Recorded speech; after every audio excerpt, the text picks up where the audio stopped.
Welcome to Reread, where we are going to walk through the curious case of Ben Kenobi and Luke Skywalker. You see, in the EU, we know that he knows of Ben, and we think he may have met him once or twice, and he did. He did three times so far. Now, in all three of these times, though, it looks like he met him for the first time. And I didn't remember this. I remember there's some instances where their paths crossed, but each time, in each one of these stories I'm about to give you, Ben Kenobi introduces himself to Luke as if it was the first time. Now you could say maybe a few years came by and he has to remind Luke who he is. There's a little bit of contradiction here, I have to say. First one is in the Dark Horse Jr. Comic book. It's called Luke Skywalker's Walkabout. Wendy, whose name at the beginning, they say an announcement, his name is Wendy Starkiller. I was like, I didn't know his last name was Starkiller. And then in the same short story, they call him, hi, I'm Wendy. He introduces himself to Obi-Wan Kenobi as Wendy Marstrap. Well, what is it, Starkiller or Marstrap? How did the author forget what Wendy's last name was? That was really weird. I've never noticed that before until rereading it now. Now, he and Wendy get caught in a sandstorm.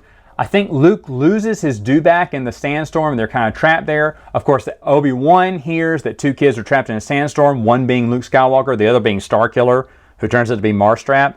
And Obi-Wan goes into the desert to find them. A krayt dragon appears before them, and this is very similar to another story I'm about to get to, but a krayt dragon appears. It looks like Luke and Wendy are dead meat, but of course, Obi-Wan issues a call and the krayt dragon, or makes some kind of noise, kind of like in episode 4, and the krayt dragon goes away. He stays with them in a cave through the sandstorm and kind of talks to him, and then brings them back to Uncle Owen, who is not mad at Luke or Wendy, but furious to see Ben for some reason. Luke doesn't know why, and Ben silently walks away.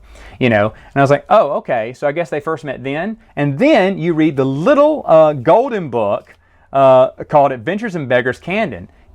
It's Wendy and Luke again in their T-16 Skyhopper that you see a little bit in the movie over in the background. But they take out the T-16 to shoot some womp rats, because why not? We're on a dead-end planet, nothing better to do. And again, they get caught. They crash. A krayt dragon comes. Obi-Wan saves them from the krayt dragon and introduces himself. Wendy and Luke get walked back home by Obi-Wan, who then leaves because Owen is not happy to see him for some reason. And Luke doesn't know what's up. It's almost the same story. I never noticed that. I guess I just forgot about Luke Skywalker's Walkabout.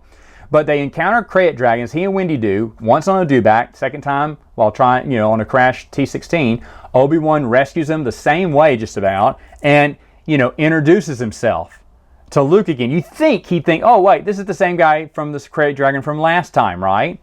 Which is weird. But then there's a third story. It's called Luke Skywalker Dectective from Tales 20. You can ignore this one.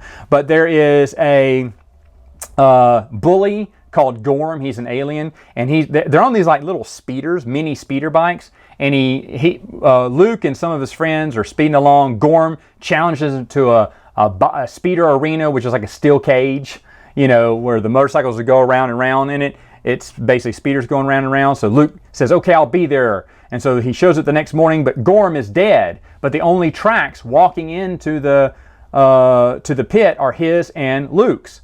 So it looks like Luke walked in there with Gorm and killed him. So Luke is accused of murder. And what does he do? He runs away on his speeder, like every, level-headed kid would. Well, then he meets Obi-Wan. Obi-Wan introduces himself again to him, a third time here, and then says, what do you feel in your heart, Luke? Luke, search your feelings.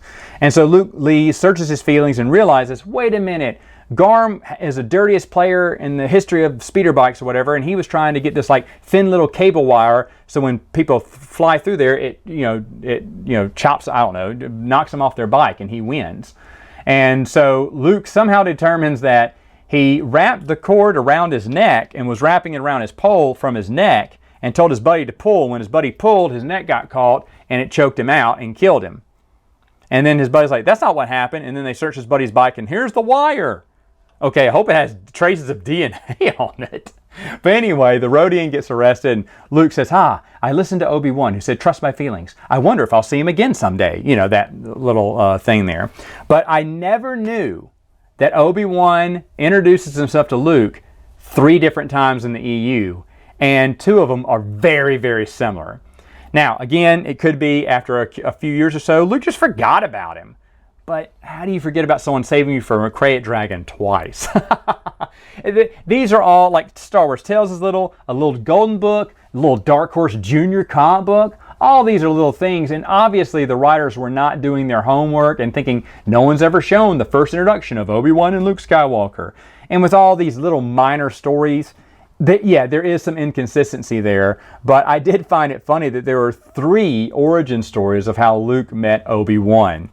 Not that they can't happen all at the same time, but I don't know. Maybe Luke just kept hitting himself with rocks or something. He kept having amnesia and forgetting who Obi-Wan was. But either way, there you have it. Three things from origins for Obi-Wan and Luke Skywalker. All right, folks. I'll talk to you next time.